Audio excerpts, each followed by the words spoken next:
Y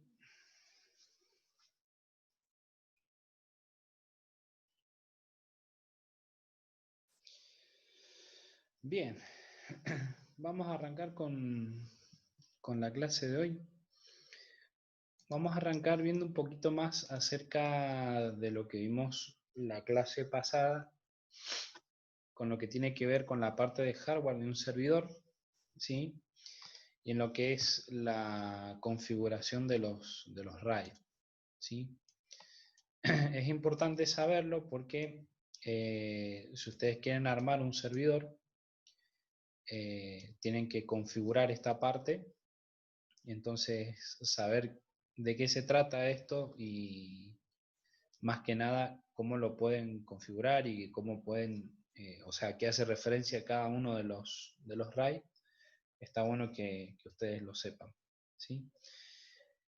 Esto está en el apunte que les pasé, así que después lo pueden repasar tranquilamente los conceptos para poder entenderlos un poquito más si les queda alguna duda. Bueno, hablando un poquito de lo que es la tecnología o el sistema de RAID, básicamente es utilizar varios discos dentro de un servidor para poder proteger la información, ¿no? La tecnología RAID se utiliza como una configuración de seguridad para el servidor, para obviamente los datos que tenemos en el servidor y que trabajamos, tengamos una gran velocidad en lo que es la transferencia de información, en lo que es lectura y escritura, y también nos provee seguridad porque de esa forma nosotros, si pasa algo con alguna de las unidades de almacenamiento, alguno de los discos, no se pierde la información del servidor, sino que podemos recuperarla e incluso utilizando algunos de ellos podemos hasta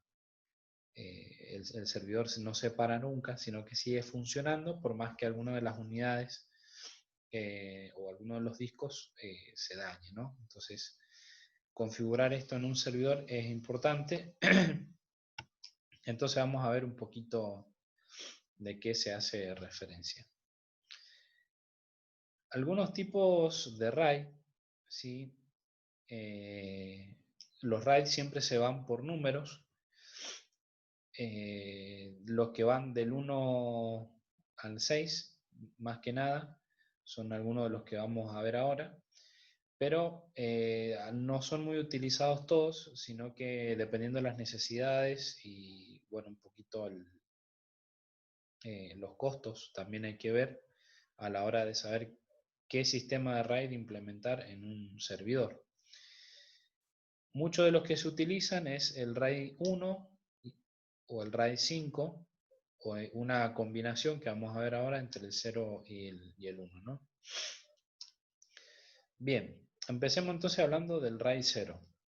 El RAID 0 lo que hace es a través de un fraccionamiento, ¿no? También se lo conoce de esa forma, como un RAID de fraccionamiento.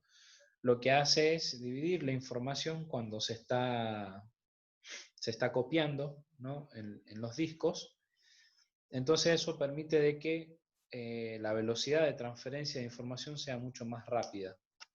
Entonces, al fraccionar la información, partirla, por decirlo así, en pedacitos, puede grabar mucho más rápida la información, entonces la tasa de transferencia es mucho más alta. El problema es que este RAID, el RAID 0, solito, o sea, utilizando este sistema de RAID solamente, no me permite a mí ningún control de fallos. O sea, si llega a estropearse alguna de las unidades de almacenamiento, se pierde totalmente la información, ¿sí? Entonces hay que empezar de cero de vuelta si le llega a pasar algo, porque si bien la tasa de transferencia es muy alta, en cuanto a lo que es seguridad y el control de fallos, no provee muchas posibilidades. Entonces, cuando pasa algo en alguno de los discos de las unidades, estamos perdidos, básicamente, ¿no? Entonces, no se los recomiendo que lo utilicen solito, ya vamos a ver enseguida una combinación de este con el RAID 1, que también puede lograr que tengamos algo mucho mejor, ¿sí? Pero el RAID 0 básicamente es una copia, lo que nos permite mayormente es una alta tasa de transferencia de información. Porque si bien las memorias de los discos obviamente en un servidor son grandes, al copiar y leer información, obviamente ese proceso, al tener grandes cantidades de memoria, toma su tiempo, ¿no?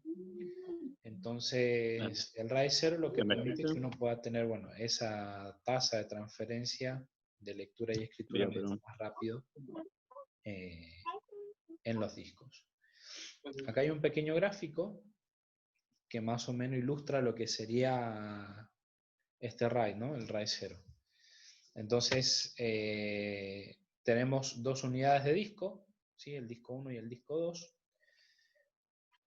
X archivo o lo que fuese que grabamos en el disco, lo que hace es particionar, por decirlo de alguna forma, el archivo para grabar pequeñas porciones de cada archivo en ambas unidades del disco, ¿no?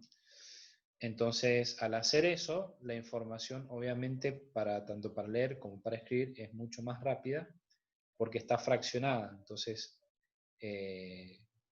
es mucha más rápida la tasa de transferencia de información, ¿no?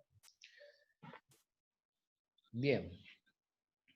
Este otro sistema, el JBOD, lo que hace es algo muy similar a este del RAID 0, como trabaja. Pero lo que hace en realidad en vez de utilizar dos discos para lo que es información o grabar información en los archivos, crea unidades lógicas a partir de las unidades físicas. O sea, la forma de trabajar de este sistema, ¿sí? Que lo que hace es concatenar las dos unidades de disco que tengamos, es muy similar a la forma de trabajar del RAID 0. Nada más que funciona al revés.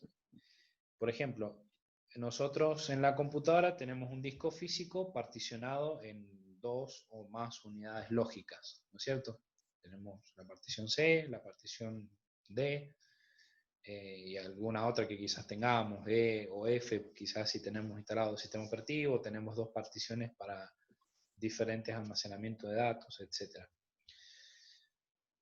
Lo que hace es al revés, de unidades físicas, lo que crea es una unidad lógica. Entonces yo tengo dos discos físicos, pero funcionan como si fuesen una sola partición, digamos, una sola partición lógica.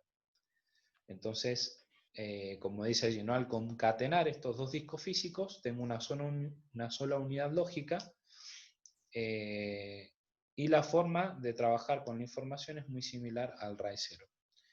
Pero, al igual que sucede con el RAID 0, si alguno de los discos se muere, como están los dos concatenados, se pierde toda la información. Entonces, si bien la tasa de transferencia y demás, como decíamos, es alta, lo que es la parte de fallos y de control de fallos es algo que no es nulo, pues no nos provee ninguna ventaja con respecto a esta parte.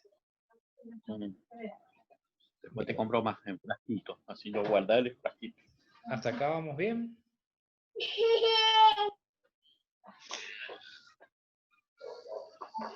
Gracias, Giovanni. Hay un micrófono abierto. Gracias.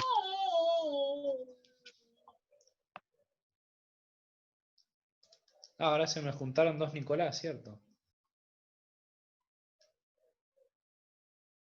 Tenemos Nicolás Vasallo y Nicolás Razo.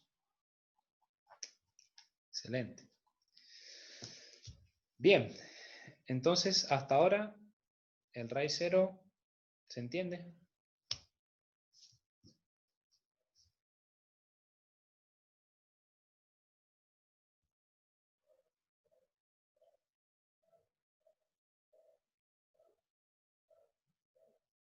Perfecto. Bien, vamos con el RAID 1. El RAID 1 lo que sirve, este es uno de los más utilizados porque lo que hace es un espejado de la información. Entonces, a diferencia del RAID 0 que no tiene esta posibilidad, ¿no? Como que no hace un espejado o una copia en paralelo, ¿sí? En simultáneo de la información del disco, este permite que si falla alguna de las unidades del disco, aún así se pueda seguir trabajando porque tenemos, como decirlo así, espejado o clonado el disco con el cual estamos trabajando. Entonces, como se realiza una copia de todos estos archivos al momento de copiarse, ¿no? Como observamos aquí en el gráfico, tenemos los dos discos físicos y los archivos que vamos copiando, como decíamos, se van espejando. Entonces, la misma información que voy grabando en el disco 1 se va grabando en el disco 2. Entonces, si alguna de las unidades falla, no hay ningún problema porque la otra está en simultáneo con la demás. Claro, es como si fuese una copia doble, ¿no? De los archivos. Nada más que, aparte de clonar los archivos, ¿no? Clona otro tipo de información que sirve para que si alguno de los dos falla, bueno, siga trabajando. Suponete que estás con el servidor trabajando con este RAID con dos discos. Si uno de estos se muere, el otro sigue trabajando sin ningún problema. Entonces vos acá podés seguir utilizando el servidor y todos los servicios que provee el servidor, internet, datos y demás, sin ningún problema, porque están espejados.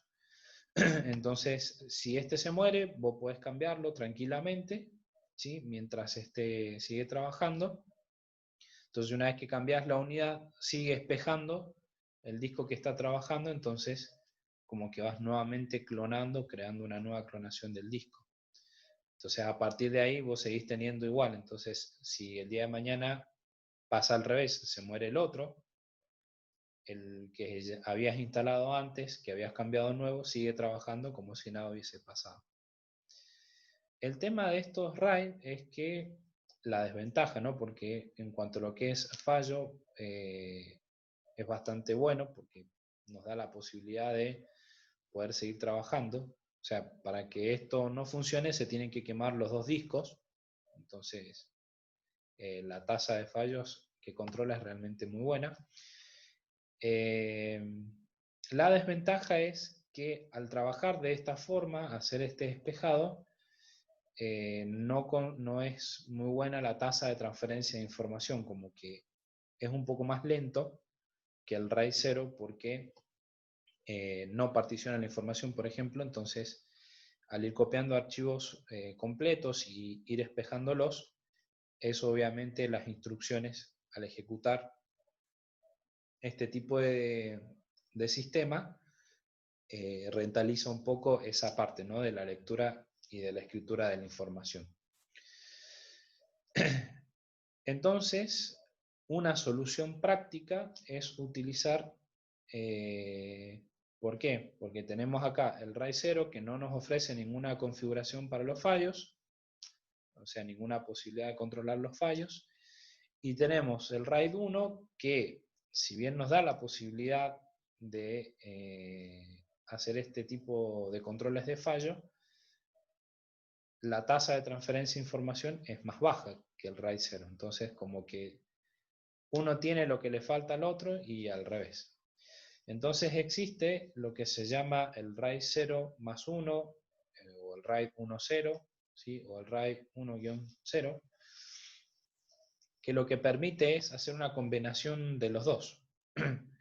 Entonces, ¿cómo funciona? Implementa. Ojo que acá, a diferencia de estos del RAID 0 y del RAID 1, lo podemos implementar utilizando dos discos físicos.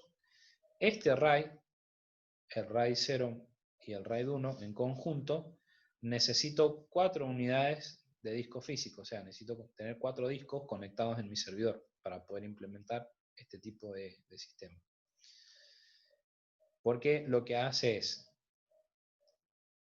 implementa la técnica del RAID 1, o sea, espeja la información, pero a su vez la particiona cuando la tiene que grabar en los discos. Entonces tenemos que este disco 1 y 2 están trabajando con RAID 0 al copiar la información, pero a su vez se están espejando en el disco 3 y 4 que funciona de la misma forma. ¿Se entiende? Entonces no importa si se muere uno o se muere el otro, ¿sí? Lo que va a pasar es que va a seguir trabajando igual, porque no solamente se está copiando la información como en el RAID 0, sino que a su vez se está haciendo una copia en espejo de lo que es estos dos discos. ¿Mm? ¿Se entiende un poquito cómo funciona el RAID, la combinación de estos dos?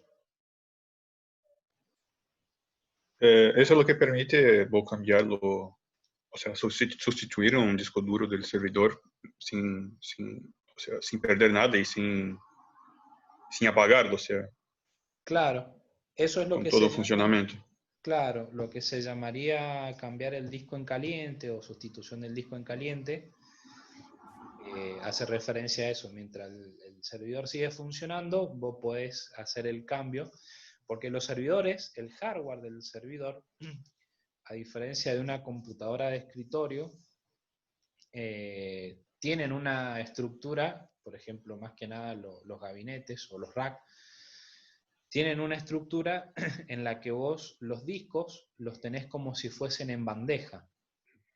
Entonces, no tiene, o sea, no tenés que desconectar cables, simplemente tenés que quizás presionar un botón o una palanquita, sacar la bandeja que tiene el disco, sacar ese disco que se murió, poner el disco nuevo y meter la bandejita al servidor.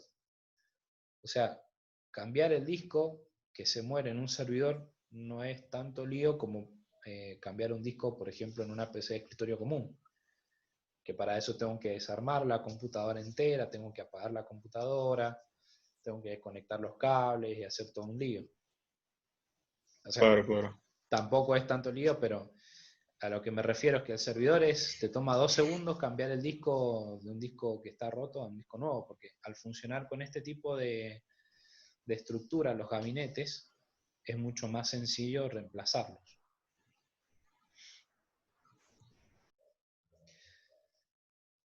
Pero sí, esa es la funcionalidad. Entonces, al combinar estas dos partes, lo que logras es que en tu servidor puedas tener una alta tasa de transferencia, como en el RAID 0, y a la vez tengas un control de fallos, como sucede con el RAID 1. Entonces, esta combinación de RAID es muy, muy utilizada porque obviamente permite eso.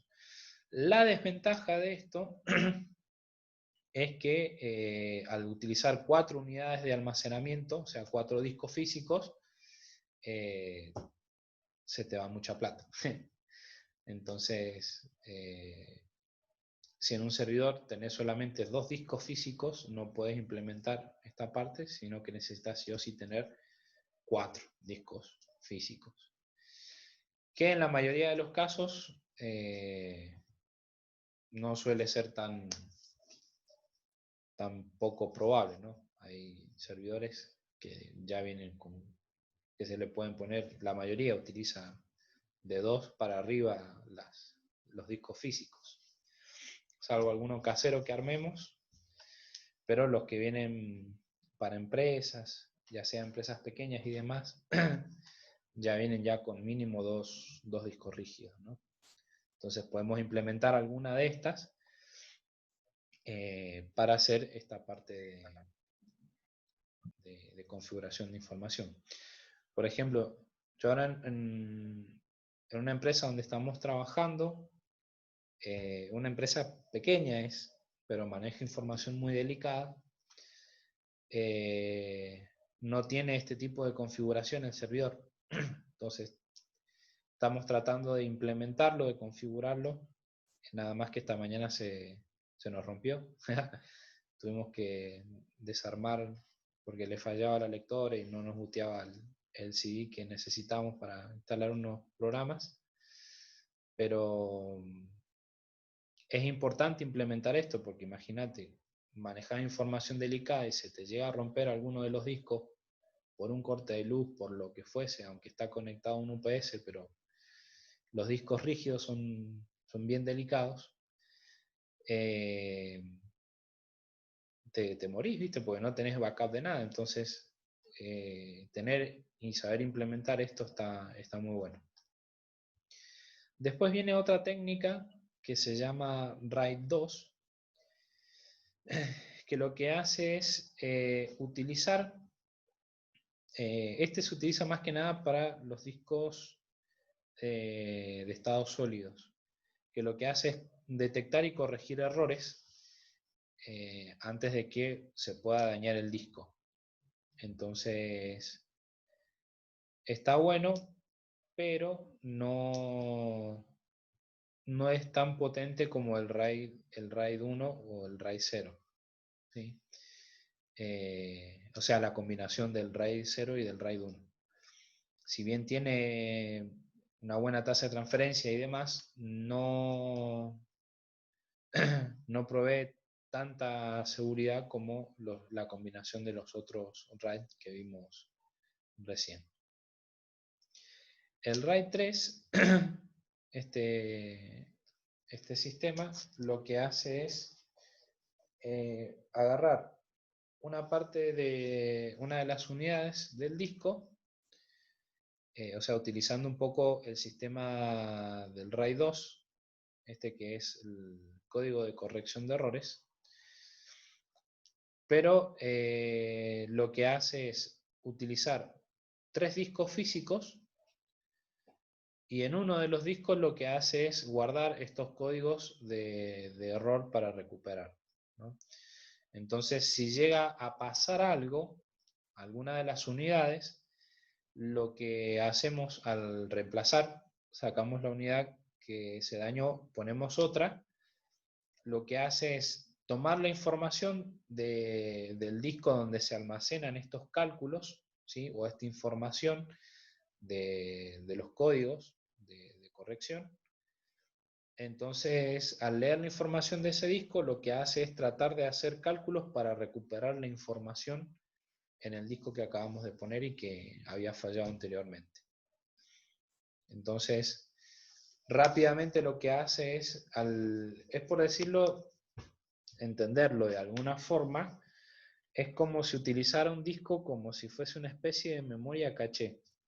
Entonces, que almacena temporalmente la información para que después, en base a eso, se pueda recrear la información o se pueda recuperar la información que estaba en el disco ese anteriormente. Porque obviamente el disco se reemplaza completo, o sea, en el disco que sacamos no hay nada de información que nos sirva para recuperar. Entonces utiliza otro de los discos físicos para guardar todo este tipo de información que después va a utilizar para poder recuperar la información que se había perdido. Bien, el RAID 4 lo que hace es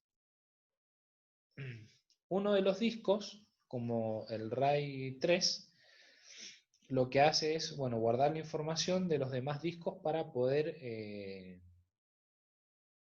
utilizar, hacer los cálculos para recuperar la información de los otros discos. Pero el RAID 3, lo que hace es, como decíamos, hace cálculos basándose en los datos de recuperación. Pero el RAID 4 lo que hace es recuperar los datos en base a información que se ha almacenado en uno de los discos y que se puede reconstruir, ¿sí? O sea, no hace cálculos como en el RAID 3, sino que directamente como que reconstruye la información basándose en lo que se había guardado en el disco anterior. Entonces, como bien muestra allí, una de las ventajas de utilizar esto es cuando yo tengo un servidor de almacenamiento de archivos. Entonces, Si son archivos de gran tamaño, yo puedo reconstruir una unidad completa de almacenamiento donde tenía los discos, donde tenía los archivos, basándome en toda la información que se había guardado en el disco que habíamos configurado para que almacene toda esa información y lo pueda reconstruir. Entonces, esto lo que hace es reconstruirlo en tiempo real, por lo tanto no afecta al funcionamiento del servidor. Entonces, ¿por qué estamos hablando en el RAID 3 y el RAID 4 de utilizar como mínimo 3 unidades o 3 discos duros? Porque para cualquier RAID necesitamos por lo menos mínimo 2 discos físicos. Pero en el caso del RAID 3 y del RAID 4 necesitamos un disco más, que es el que va a almacenar esa información, de la cual después o va a realizar cálculos para volver a recuperar la información, o va guardando la información o los datos de la información para poder después recuperarla en el disco que ha fallado. Entonces sí o sí necesitamos 3 unidades físicas o 3 discos duros. A diferencia, por ejemplo, del RAID de la combinación del RAID 0 y del RAID 1, que necesitamos como mínimo 4 para poder hacer esta técnica, ¿no? Bien, el RAID 5, este también es uno de los más utilizados, porque este RAID lo que hace es muy similar al RAID 1, permite el control o sea, el espejado de la información, pero más que espejado lo que hace es, a medida que va grabando la información en los discos, los va haciendo de forma fraccionada.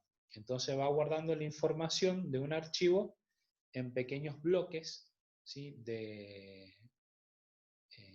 un disco o el otro. Entonces, si alguno de los discos se llega a morir mientras lo estamos usando, se puede hacer, es como veíamos recién, recuperar la información en tiempo real, hacer el cambio del disco en caliente, porque me permite, al estar en bloque almacenada la información, cada uno contiene los datos necesarios para poder reconstruir los bloques que se han perdido. Entonces, de esa forma es más rápida la tasa de transferencia, porque lo que hace es, como el RAID 0, dividir la información en bloques, entonces va guardando en las unidades de los discos físicos un bloque de información en cada uno. Entonces después, si supongamos se muere el disco 3, lo que hace es reconstruir este disco basándose en los bloques de la información que estaba guardado en los demás discos, ¿sí? Entonces, como bien se muestra acá, también necesitamos 3 discos físicos para poder implementar un RAID 5. Entonces, como le decía recién, los que más se utilizan son el RAID 5, es uno de los más utilizados en la configuración de los servidores, y la combinación del RAID 0 con el RAID 1. Entonces eso permite que uno pueda tener un manejo de la información mucho más confiable, porque ante cualquier fallo que pueda suceder de cualquier tipo en alguna unidad física, podamos recuperar la información aunque el servidor no se para, ¿no? Lo hacemos en tiempo real. Bien, estos son más que nada los 6 RAID que se utilizan para poder trabajar en simultáneo con la información. ¿Esto se entendió bien? ¿Tienen alguna duda?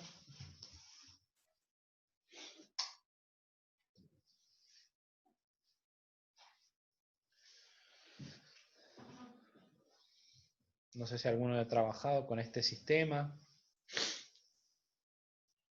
o lo ha implementado alguna vez.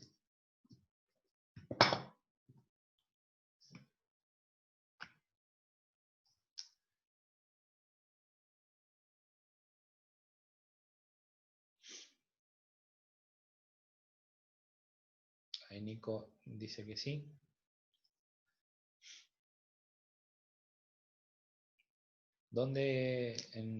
¿Cuál de los RAID pudieron implementar, Nico?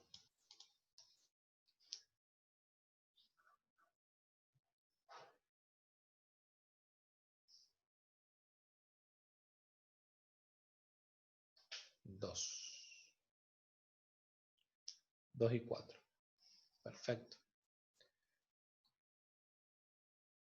Hicieron combinación de los dos. O instalaron por separado.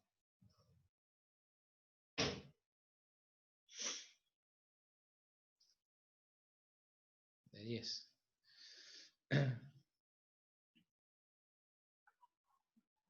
Bien. Claro, perfecto. ¿Cuál fue la ventaja de utilizar el RAID 2 y el RAID 4 en los servidores? ¿Qué fue lo que les marcó a ustedes para utilizar esos RAID?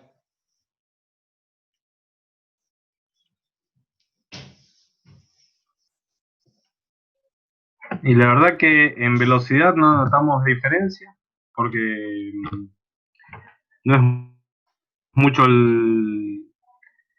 es mucha la cantidad de información que se guarda, pero nosotros somos una cantidad de usuarios limitados que tenemos acceso a esa información, así que velocidad no notamos diferencia. Sí notamos el tema de la desventaja de que es caro implementarlo.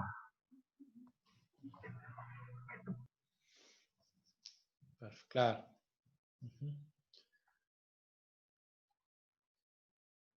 Perfecto. Pero te salva las papas, porque nosotros creo que nos dimos cuenta que se había muerto un disco rígido y ya había pasado como 4 meses cuando se rompió. Y seguía todo funcionando normalmente. Ah, mirá. ¿Cómo se dieron cuenta que estaba muerto? No, un día que se me prendió la lamparita, che, a ver esto, me pongo a controlar y había un disco muerto. Lo que pasa que cuando andan bien las cosas te olvidas, ¿viste? Y bueno, Claro, tal cual. calculo yo por los archivos de registro que habían pasado como 4 meses, no nos habíamos dado cuenta. Claro. Sole, querías preguntar. Te escuchamos.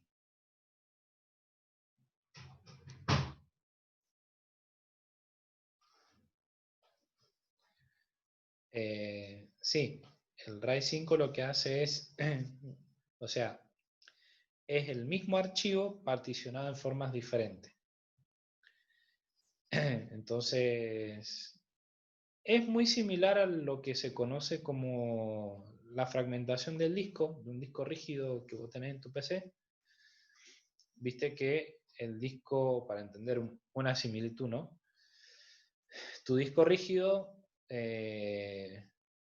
tiene lo que son pistas y sectores. Entonces, cuando se graba la información, a veces no siempre se guarda todo en un mismo sector, sino que a veces se puede ir guardando en diferentes bloques de determinada pista o sector, porque los tenés libres.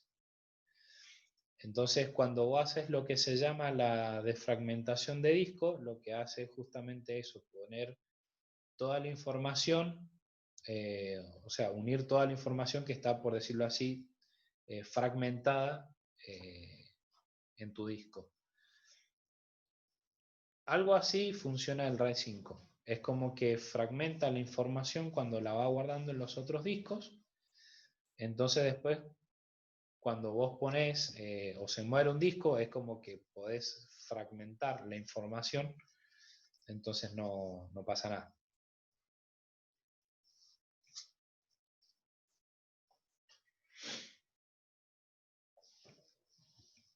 De nada.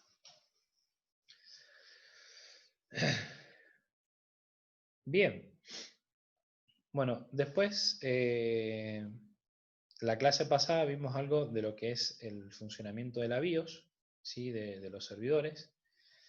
Vimos la parte de la configuración y demás, ¿no? Cómo acceder a la interfaz, las BIOS UEFI que se utilizan ahora en los servidores, que al manejar esta interfaz yo puedo interactuar con el mouse, por ejemplo, a diferencia de lo que es la parte de las BIOS convencionales, ¿no? Que me manejo con el teclado. Entonces, ojo que no todas, generalmente los servidores modernos traen este tipo de BIOS, de la BIOS UEFI, y hay otros que traen la BIOS común, la BIOS Legacy, ¿sí? Nosotros, por ejemplo, el servidor que les hablaba recién, que esta mañana nos causó problemas, tiene la BIOS Legacy, no tiene la BIOS UEFI. Entonces, obviamente que tiene sus ventajas, ¿no? Tiene sus opciones, a diferencia de una PC convencional, pero no tiene esa interfaz que veíamos recién, donde yo puedo interactuar, que tiene algunas animaciones y demás. Bien, vamos a hablar un poquito de la seguridad en los servidores.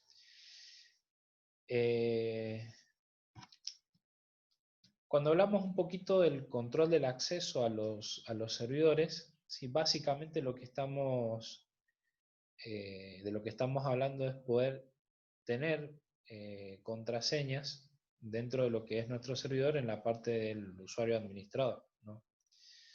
Entonces, si ustedes quieren armar algún servidor casero, ¿sí?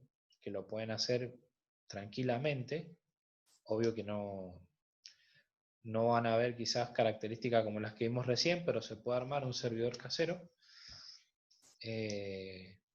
También es importante, bueno, el tema de la seguridad, el cifrado, ¿no?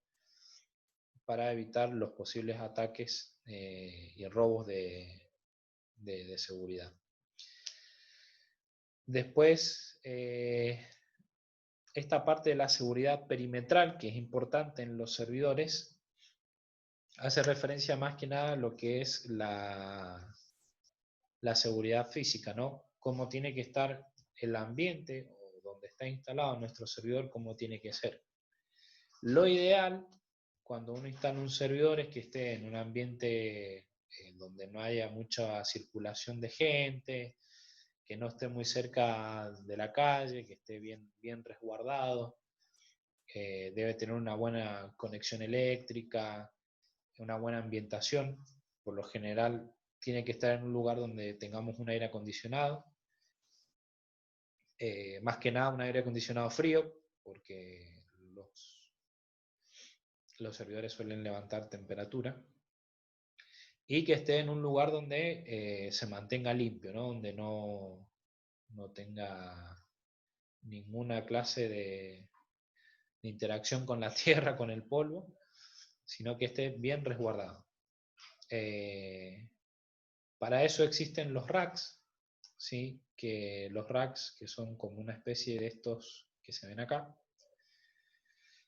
son como un tipo, bueno, todo esto que ustedes ven acá son todas bandejas con distintas computadoras que son servidores. Entonces, cada una de estas computadoras tiene su disco, tiene su interfaz de red y demás. Pero al estar dentro de esta estructura, lo que hace no solamente lo resguarda de cualquier suciedad o interferencia que pueda llegar a tener con el polvo, sino que además al tener como, podríamos decir, una puerta con llave, básicamente,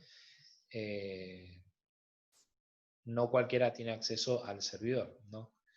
De hecho, cualquier rack que ustedes vean, todos tienen su llave para que no todo el mundo pueda acceder, ¿no? Vienen diferentes, algunos son de chapa, hay otros que son de chapa combinados con puertas de vidrio. Cada uno tiene su diseño, pero lo importante del servidor es que esté en un lugar así, un lugar cerrado, que esté bien refrigerado, más que nada con el frío, ¿sí? Para que si el servidor levanta altas temperaturas, se mantenga en la temperatura ideal, y que evite también la suciedad y el contacto con el polvo. Esto es como lo recomendable, lo que sería lo ideal para el servidor, y se entiende que esto tiene que ser así si lo vamos a utilizar en una empresa donde, bueno, la información es delicada, es importante, entonces se invierte en lo que es la infraestructura y la seguridad perimetral del servidor. Pero si por ahí no son dadas estas condiciones, ustedes también, que sé, en la casa, si se arman un servidor, no se van a comprar un aire acondicionado exclusivamente para poner el servidor. Van a tener el servidor ahí andando, pero obviamente que trataremos de resguardarlo, pero no siempre vamos a tener todas estas condiciones, toda esta seguridad para el servidor. Va a haber ocasiones en las que directamente lo tendremos que ser arriba de una mesa o un escritorio y chao. Es todo lo que vamos a ponerle de seguridad perimetral. ¿Sí? Alguna llave, algo podemos quizás implementarle, pero no mucho más que eso. Bien, bueno, acá hablo un poquito de los racks. Esto generalmente se ve en lo que decíamos recién, ¿no? En empresas, en los data centers. Ahí tenemos bien en claro que son los racks. ¿Alguien alguna vez no vio un rack? O sea, no conoce de qué estamos hablando cuando hablamos de los racks.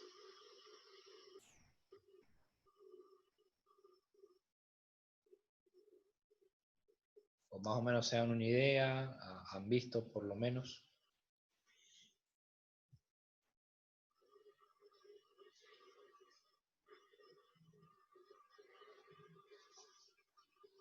Bien.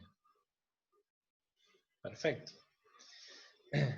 Bien, entonces los racks lo que nos permiten justamente es poder utilizar este tipo de seguridad perimetral, como decíamos recién, tenemos para ponerle llave, tienen su ventilación, algunos como decíamos son de chapa porque la estructura que soportan es bastante pesada, más que nada la UPS, que la UPS es como si fuese un transformador gigante para el servidor. Esas son pesadísimas, las UPS que van en los racks. Me pasó una vez que se nos quemó una UPS de los servidores de Conectar Igualdad en la escuela. Y lo quise sacar solo para poder ponerlo en otro lado, porque se lo tenían que llevar a repararlo. Y cuando lo quise levantar no se podía, era muy muy pesado, tuvimos que hacerlo entre dos porque son pesadísimos.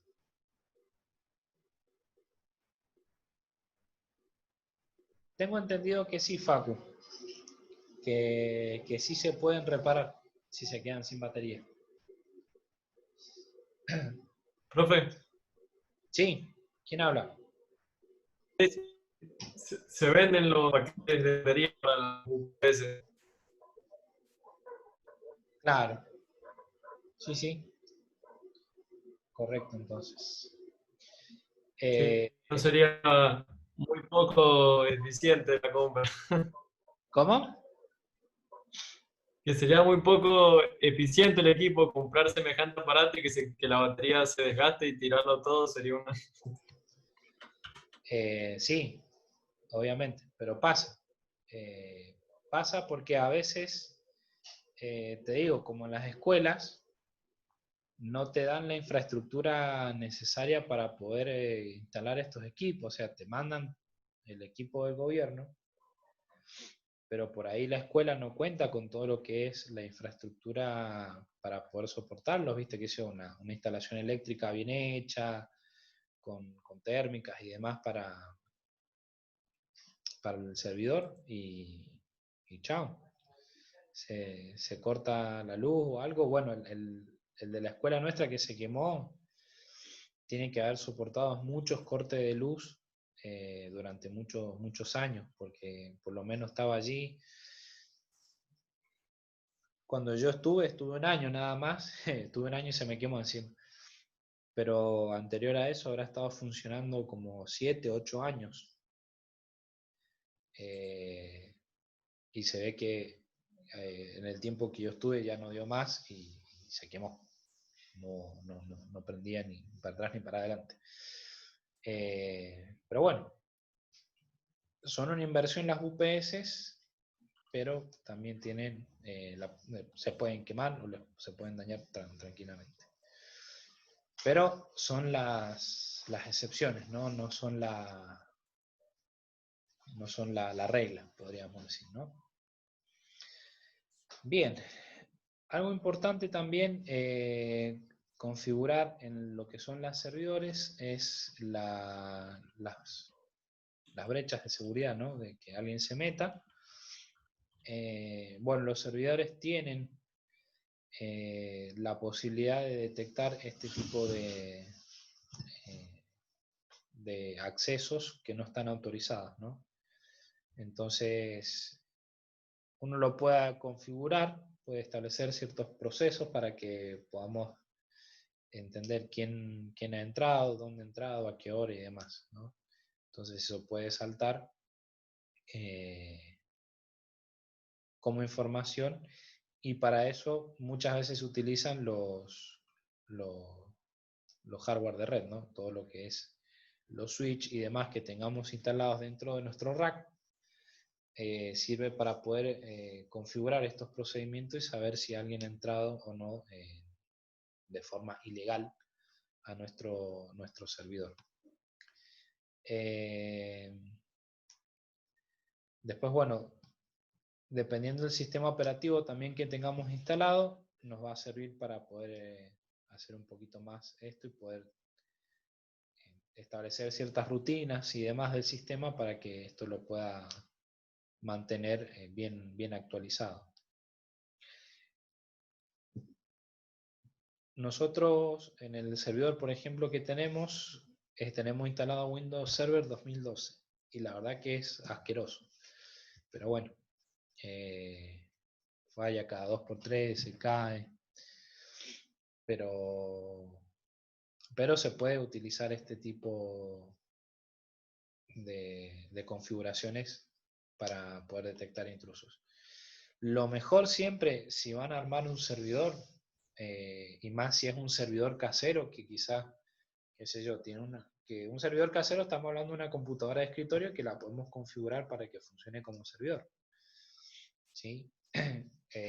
Si vamos a pensar en armar algo de eso, qué sé yo, con por lo menos 8 GB de RAM, si está la posibilidad 2 discos, si no uno solito, pero utilizar Linux para poder instalar en el servidor, ¿sí? Vienen bastantes distribuciones de Linux para poder utilizar, y son mucho más seguras, mucho más confiables que las versiones de Windows.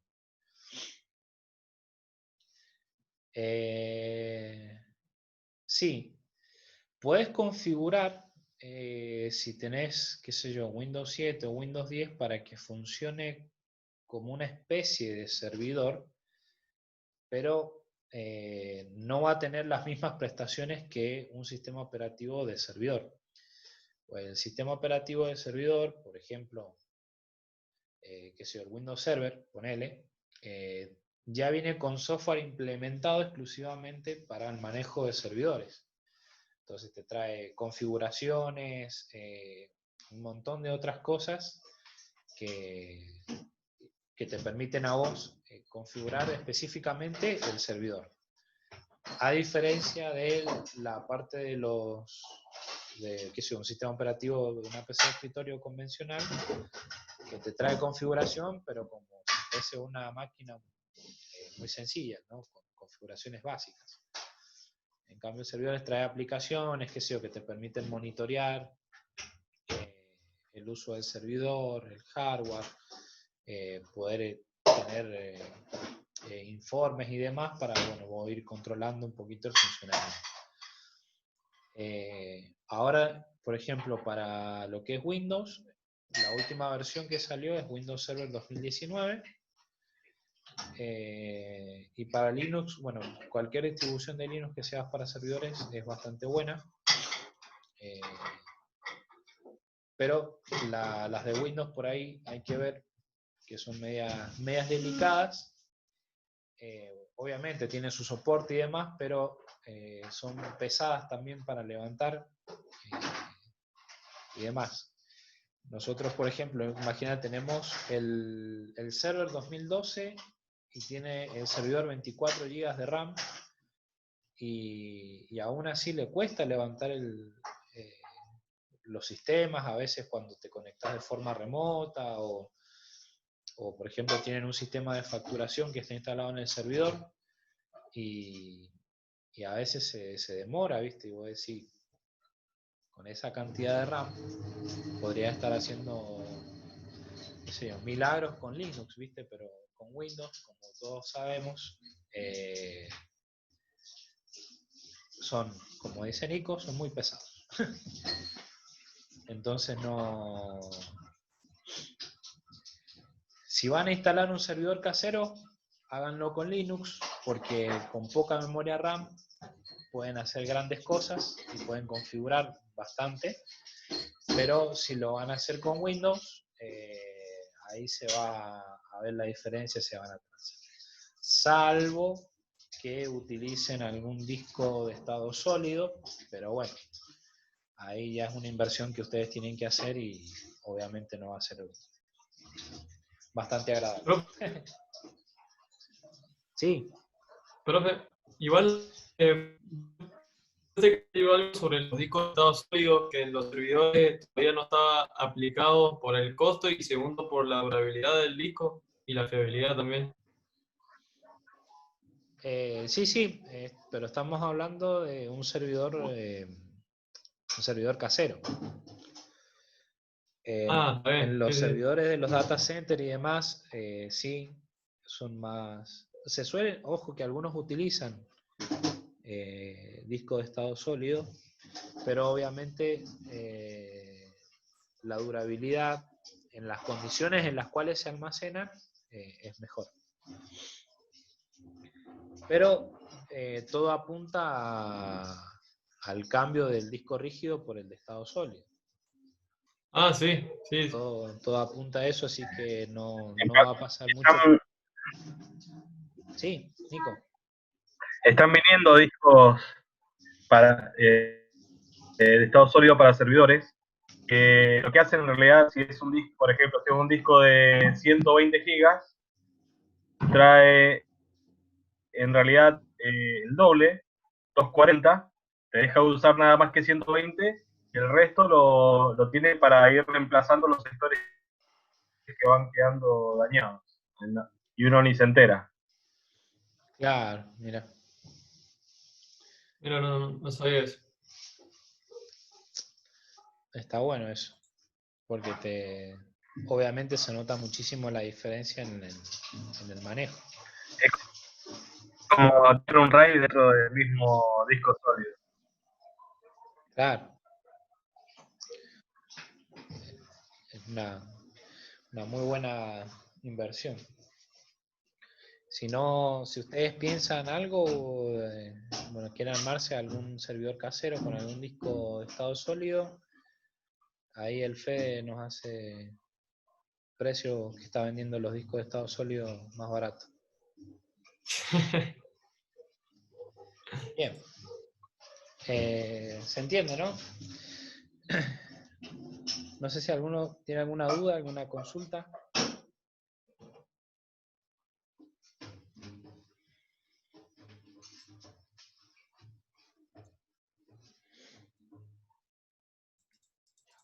Bien, perfecto. Bueno, chicos, hasta acá la clase de hoy. La clase